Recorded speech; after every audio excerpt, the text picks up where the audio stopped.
नमस्ते, मैं शिवा स्वाति हूँ और ये वीडियो एक्सप्लेन करने के लिए है कि आपको एंग्जाइटी से कैसे मुक्ति मिल सकती है। तो एंग्जाइटी से अगर आप नॉर्मल वे से मुक्ति चाहेंगे तो आपको root cause of the problem पता करना पड़ेगा और बहुत बार थेरेपी के लिए जाना पड़ेगा, साइकोलॉजिकल थेरेपी के लिए। और हर बार वो आपको अपने इनवर्ड सेल्फ में देखने को बोलेंगे और बोलेंगे कि क्या वजह है कि आपके अंदर एंग्जाइटी आ रही है।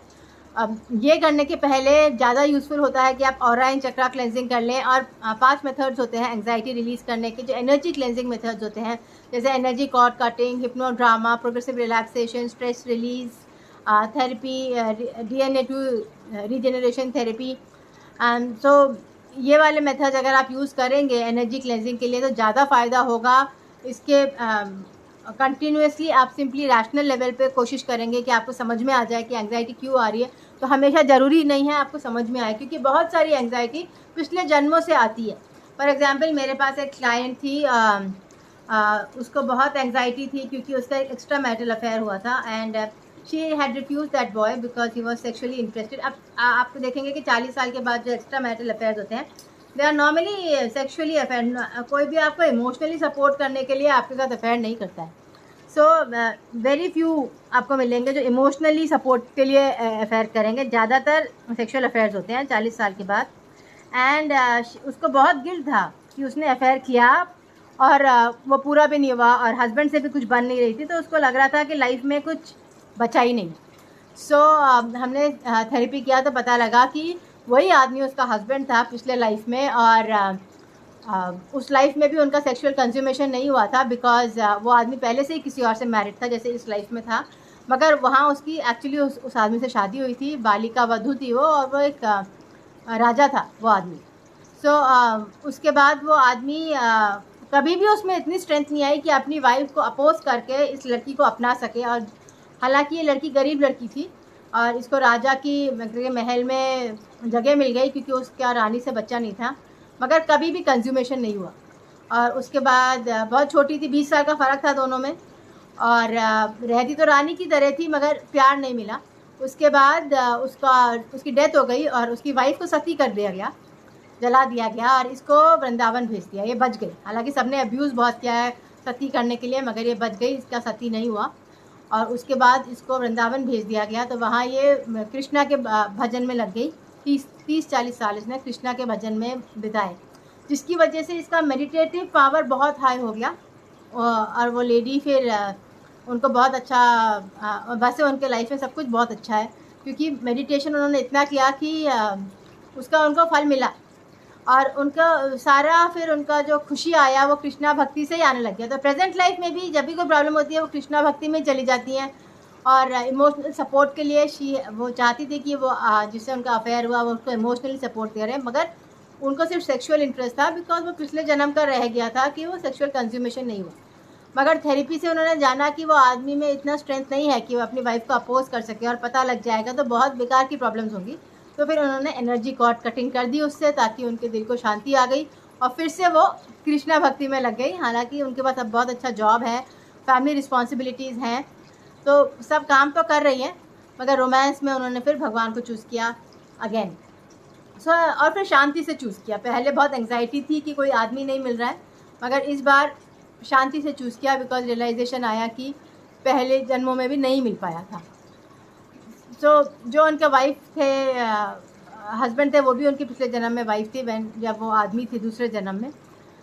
वहाँ भी अच्छा रिलेशनशिप था बट कोई सेक्सुअल कांटेक्ट नहीं था। एक लेवल में आ जाता है कि जब आपके आपस में इतने झगड़े हो जाते हैं कि शादी सिर्फ रिचुअल के लिए रह जाती है, जहाँ आप सिंपली फ्रेंड्स होते हैं एक साथ। मगर फिर भी फ्रेंड्स होना भी इम्पॉर्टेंट है, मगर ज़रूरी होता है कि आप डिटैचमेंट सीख लें और एक दूसरे से वो चीज़ें एक्सपेक्ट नहीं करें जो अब हो नहीं सकती है, क्योंकि इतनी मिसअंडरस्टैंडिंग हो चुकी है। तो उसके लिए पास्ट लाइफ थेरेपी बहुत यूज़फुल होती है बिकॉज आपकी ऑरा क्लेंजिंग हो जाती है, चक्रा क्लेंजिंग हो जाती है, आपका स्ट्रेस रिलीज हो जाता है, आपका सोल से आपका कॉन्टैक्ट हो जाता है, अर्थ से कॉन्टैक्ट हो जाता है।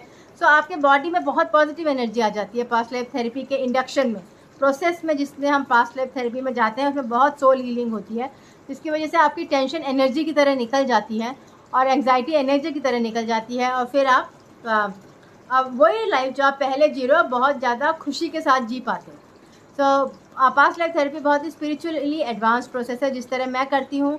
तो उसमें जो लोग आध्यात्मिक होते हैं, जो लोग भगवान की तरफ इंक्लाइंड होते हैं और जो बहुत ज़्यादा फनाटिक नहीं होते, मतलब कि हम इसी रिलीजन के हैं और किसी के रिलीजन के हो ही नहीं सकते हैं, तो उन लोगों के लिए पास्ट लाइफ थेरेपी बिल्कुल मिरेकल की तरह फ़ायदा करती है।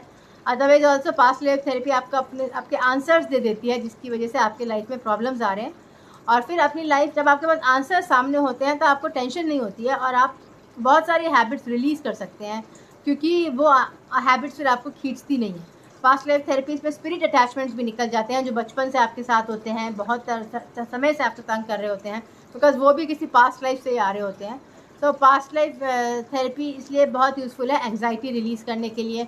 इसके अलावा थीटा हीलिंग, एनएलपी में आपकी मेमोरीज डिलीट हो जाती हैं, आप मेमोरीज डिलीट कर सकते हैं, जिससे कि आपको ट्रॉमा नहीं आए उन मेमोरीज से, और फ्यूचर प्रोग्रेशन भी हो जाता है।